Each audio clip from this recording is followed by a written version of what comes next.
itu dapat orderan 70 bungkus. 70 bungkus makanan ya. Itu. Nah, itu udah dibeli, tapi sampai di depan nggak ada orangnya. Ada orang kehilangan dompet dan HP. Begitu saya carikan tapi nggak ada yang sesuai, saya bilang udah gini aja, jenengan masnya tidur di rumah saya, besok pagi kita cari bareng-bareng, karena itu udah sore sih ya, udah hampir malam gitu ya. Terus minjemin HP Fatria semua? Nggak apa-apa itu. Padahal Bapak belum kenal, kenapa Bapak mau melakukan itu? Ya gimana ya, kalau saya tuh hati nurani ya Pak? Iya, menolong sesama ya Pak? Sang ojek yang masih muda itu biar supaya lebih giat lagi, lebih gitu. semangat. Lebih semangat. Halo, ketemu lagi sama Inan Jogja punya podcast. Nah, Jiro lupa ponem Inem wong edan, podcastnya wong edan. Nah guys, ketemu lagi sama Inan dan saat ini Inan bersama seorang simbah, bisa dikatakan simbah mungkin ya. Nah, ini adalah sosok yang menginspirasi. Jadi sekarang ini adalah acarane wong cilik. Ah, sing nonton wong gede-gede. Nah, wong sugih sing sugih sak tenane. Artinya orang kaya yang kaya sebenarnya. Perkenalkan, ini adalah Bapak Albertus, bisa sering disebut Bapak B, Pak B. Nah, ini adalah Pak B. Nah, ini Pak B ini adalah ojol sejati. Tukang ojek bukan sekedar ojek sembarangan, tetapi tukang ojek yang menginspirasi. Gitu Pak? Katanya ya Pak? Katanya. Iya, itu giginya aja sudah mau habis. Kok masih mau ngomong sama Inem? Halo, gimana kabarnya Mbak? Baik. Saya itu baik guys. Kita pakai bahasa Indonesia ya Mbak ya. Supaya masyarakat di Indonesia itu tahu bahwa yang kita bicarakan itu apa. Mohon maaf, ini mic-nya belum datang. Kan biasanya nek podcast nih kan pakai mic Mbak. Niki mic-nya belum sampai. Soalnya biasa kan acaranya orang gila. Orang gila itu mau suka-suka gue, iya. Mau dilaksanakan di mana, mau pakai mic atau enggak terserah. Yang penting acaraku ini namanya podcast. Orang no mic-nya yuk ora apa ya Pak? Ya siap. Nah, iya. Oke guys, itu tadi Pak B. Nah, kalau kalian ke Jogja, lihat tukang ojol yang sudah sepuh yang menginspirasi namanya Pak B. Nah, Pak B ini saya mau tanya, ini udah berapa tahun sih jadi tukang ojek online ini? Sejak Oktober 2017. Oh, Oktober 2017, hampir 3 tahun. Wah, betul. Terus ini apakah sudah punya cucu? Sudah punya cucu. Berapa satu. cucunya? Satu. Putranya berapa Pak? Putranya 3. Putra Masih? semua. Oh, laki-laki semua. Oh, cucunya bener. 1 perempuan. Wah pasti disayang. Ayu dewe Ayu ibune. dewe.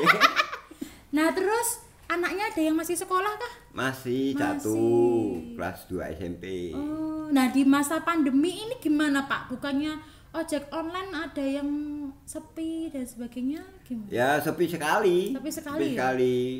Makanya saya lari ke nyambi nguli bangunan. Oh, nguli bangunan itu juga yang penting halal toh Pak. Iya, yang bisa buat ngebul. Betul, ngebul. Apa P?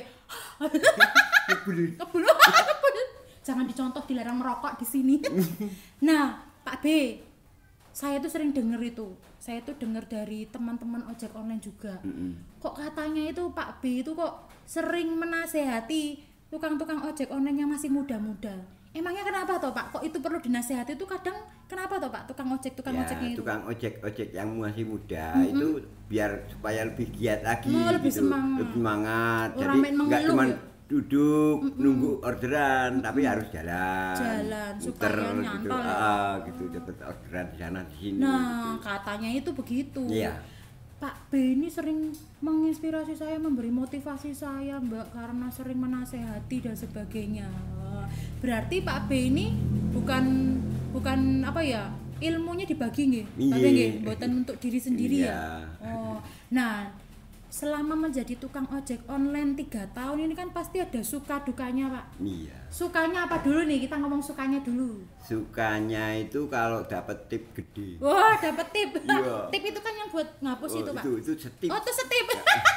Salah. Penghapus. Oh, dapat uang tambahan dari uang tambahan dari konsumen. customer. sampai berapa Pak? Pernah menerima sebesar paling besar itu 100 100.000. Itu ngapain Pak kok dikasih 100.000? Itu cuma nganter makanan. Nganter makanan? Jadi begitu saya nganter ke tempat lokasi, ternyata ibunya sudah pindah lokasi. Terus saya tujukan ke sana. Nyari lagi. Ke PJ Home. Di PJ Home saya diberi tip 100.000. 100.000. Wah, Tuhan ya Pak ya. Itu rezeki bener. Padahal berapa dapatnya kalau ojeknya aja dapatnya cuma berapa? Cuma 11.000. 11.000. Nah, ini salah satu contoh dari kerja kerasnya Pak B yang bukan hanya diam dan mengeluh ya Pak. Nah, tukang ojek yang masih muda-muda ini dicontoh. Bukan hanya sekedar mengeluh ya Pak.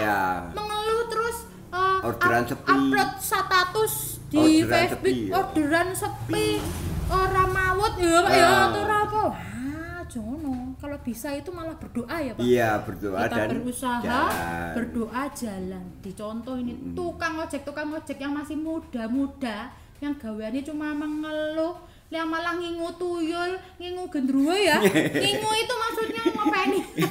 Kan ada itu Pak, banyak ceritanya seperti itu.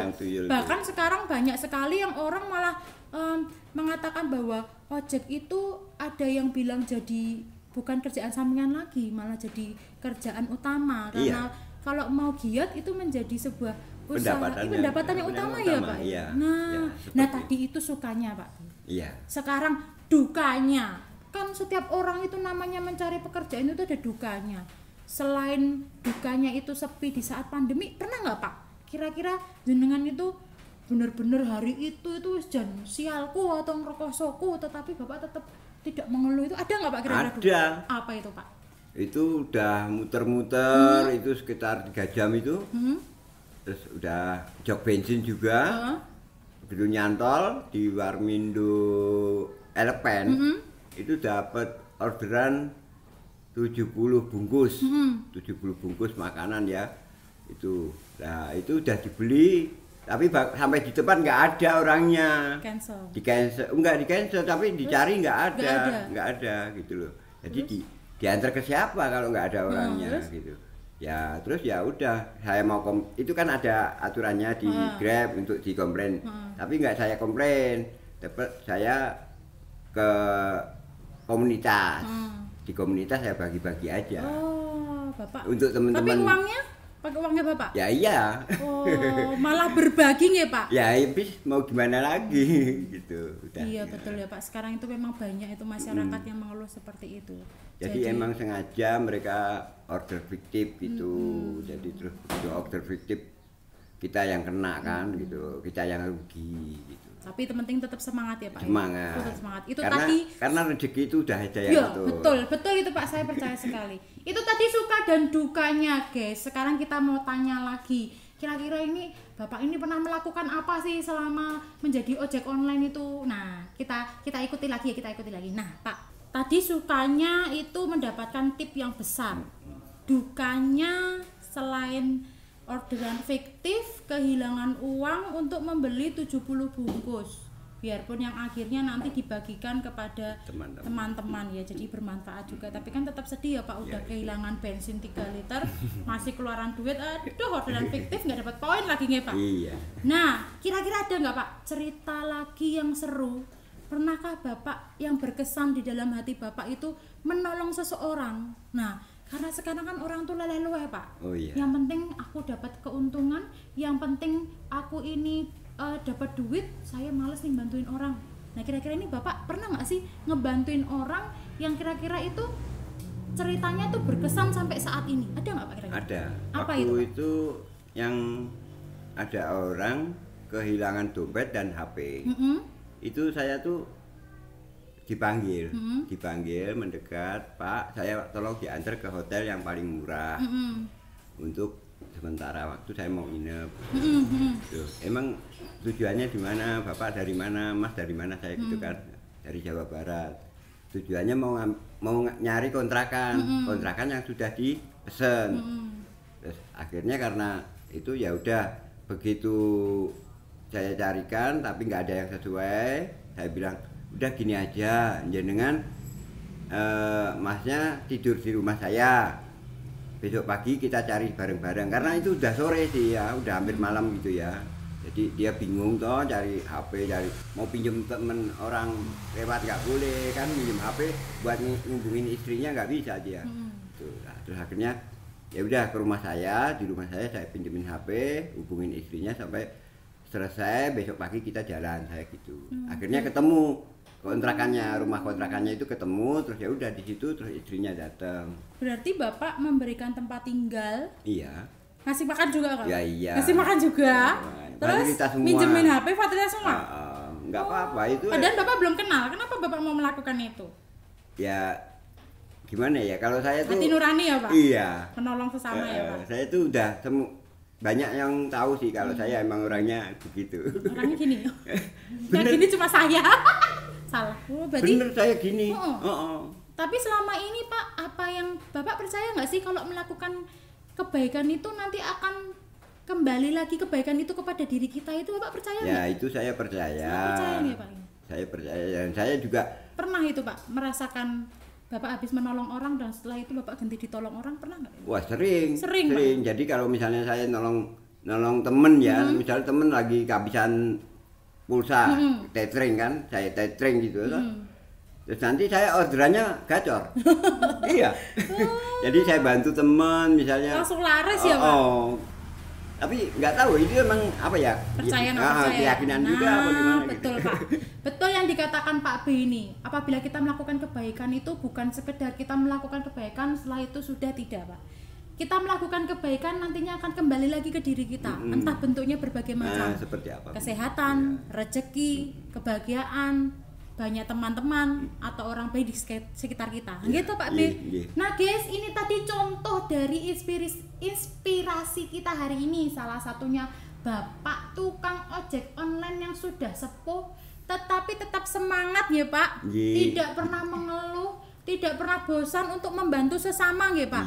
Yang tidak kenal aja dibantu, apalagi yang kenal. Nah gitu, ini adalah salah satu contoh tukang ojek yang pernah contoh ya Pak. Jadi kamu kalau ke Jogja ketemu sama beliau namanya Pak Albertus atau sering dipanggil Pak B. Kalau ojek online tuh pakai apa itu Pak? Pakai protektor. Protektor. Biar nggak kena itu ya. Itu antara penumpang dan keamanan ya. Covid-nya ini COVID. Ya biar nggak kecipratan idunya itu tadi ya. Jadi begitu itu. Oke guys, ini adalah sedikit cerita podcastnya Wong Edan hari ini. Ini adalah acaranya wong cilik untuk wong gede. Jadi kamu yang badannya besar wajib nonton ini karena ini acaranya yang orang gede. Ya Pak B. Sampai di sini dulu podcast kita hari ini. Ini hanya simpel. Ini tidak terlalu berlibat. Hanya sekedar berbicara omong kosong, mungkin tidak bermanfaat bagimu tapi bermanfaat bagi orang gede. Orang gede badannya yang gede. Ya Ben, iki acaranya wong edan ya Mbak. Acaranya wong edan bebas mau seperti apa. Podcast enggak ada mic-e ora apa-apa ya Mbak. Wong sing duwe acara wong edan. Sampai di sini dulu ya Mbak. Jiro lupat monem inem wong edan, podcastnya wong edan kembali lagi besok dengan narasumber yang keren-keren tentunya dan menginspirasi. Salam inem Jogja. Nah guys, kali ini dari Inem Jogja ada sesuatu sedikit ini untuk Pak B. Nah, apa ya itu? Ini bukan dari Inem, tetapi ini dari Tuhan Yang Maha Esa. Tidak banyak Pak B, yang penting bisa untuk beli Pak B pulsa karena Pak B sudah sering memberikan orang pulsa. Ini ada dari titipan dari orang-orang baik Pak B. Tidak banyak Pak B, mohon diterima. Semoga kebaikan bisa tertular dari. Amin. Semoga menjadi sesuatu yang bermanfaat bagi Pak B dan keluarga. Terima kasih. Ya guys, ini adalah sebuah acara berbagi guys melalui podcastnya.